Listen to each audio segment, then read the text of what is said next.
बच्चों, इस वीडियो में हम पढ़ेंगे चैप्टर एग्रीकल्चर। तो एग्रीकल्चर बच्चों हमारे पूरी दुनिया में सबसे ज्यादा इम्पोर्टेंट इकोनॉमिक एक्टिविटीज में से एक है। तो अलग अलग तरह की इकोनॉमिक एक्टिविटी होती है ह्यूमंस के द्वारा, जो कि ब्रॉडली 3 टाइप्स में डिवाइडेड है: प्राइमरी, सेकेंडरी एंड टेरिटरी।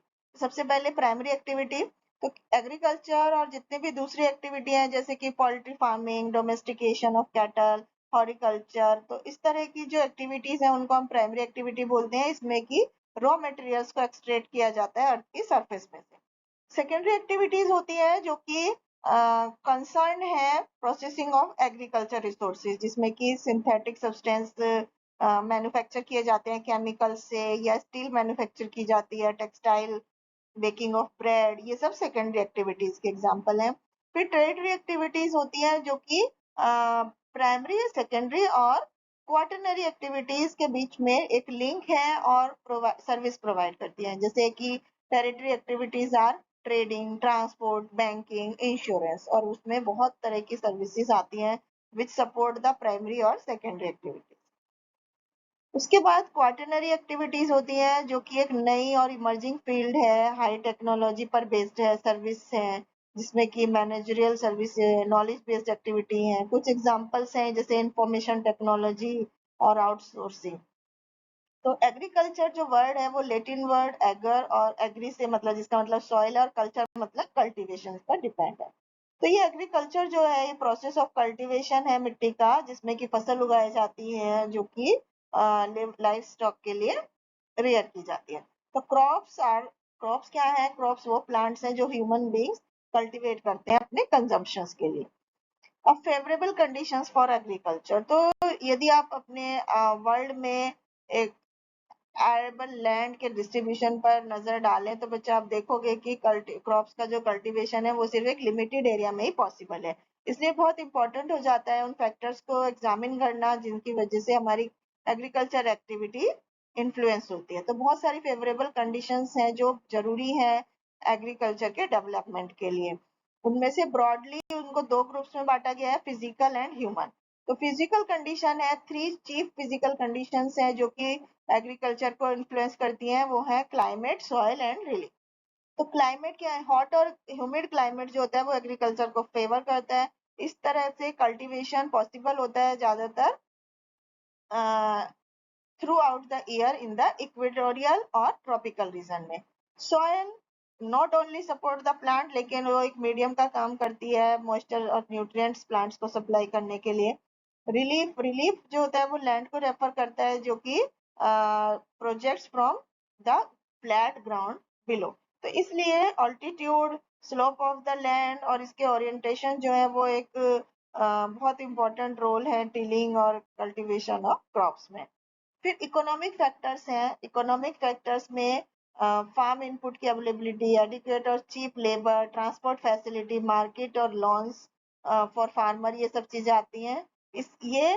इनको सोशल और ह्यूमन फैक्टर्स भी बोला जाता है। इसमें फार्म इनपुट्स हैं जैसे सीड्स हैं, फर्टिलाइजर, मशीनरी और लेबर है। इसके बाद टाइप्स ऑफ फार्मिंग।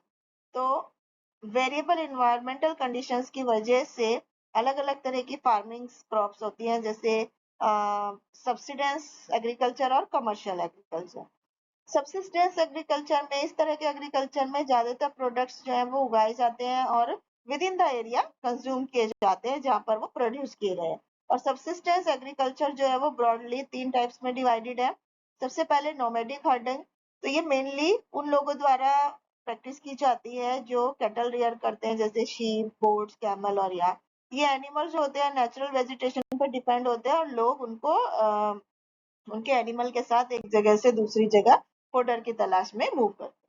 फिर शिफ्टिंग कल्टीवेशन, यह सबसे पुराना और सबसे प्रिमिटिव तरीका है कल्टीवेशन का। Settlers would clear a small piece of land, उसको कल्टीवेट करते हैं और कुछ साल तक, और फिर वहां से दूसरी जगह पर चले जाते हैं उस जगह को छोड़ करके, और वापस and land to get back its natural vegetation covering in the next few years. इसके बाद इंटेंसिव मिक्स्ड एग्रीकल्चर है। तो इस फार्मिंग का ये जो फॉर्म है ये उन देशों में कैरी किया जाता है जहां पर एग्रीकल्चर लैंड इज लेस। तो इस तरीके में खेती के फार्मर्स को एक बहुत हाई पर हेक्टेयर यील्ड मिलता है from a small piece of land. इसके लिए वो अच्छी क्वालिटी के बीज, बहुत सारे फर्टिलाइजर, प्रॉपर इरिगेशन और लेबर यूज करते हैं। कमर्शियल फार्मिंग, तो कमर्शियल फार्मिंग में फसलें उगाई जाती हैं and live stocks are caused for sale in the market.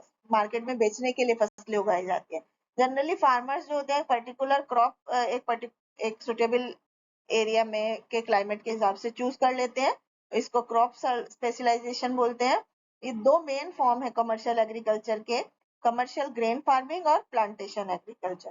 तो कमर्शियल ग्रेन फार्मिंग में ये मोस्टली मिडिल लैटिट्यूड वाले ग्रासलैंड में यूज प्रैक्टिस की जाती है, जैसे कि USA, Canada, Russia, Ukraine, Argentina.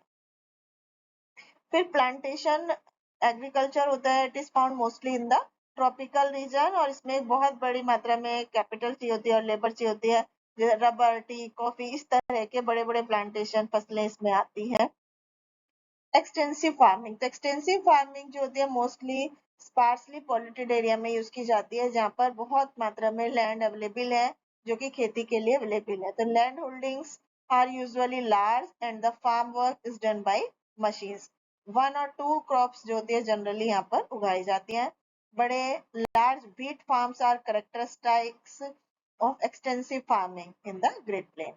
फिर मिक्स्ड फार्मिंग होती है। मिक्स्ड फार्मिंग में लाइव स्टॉक जो होता है वो क्रॉप्स फार्मिंग के साथ factor farming crops are cultivated with the food crop. Farmers जो होते हैं वो बेचने के लिए भी फसल उगाते हैं और अपने जीवन यापन के लिए भी फसल उगाते हैं।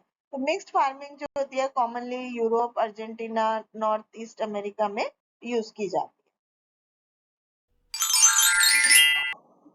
Thank you.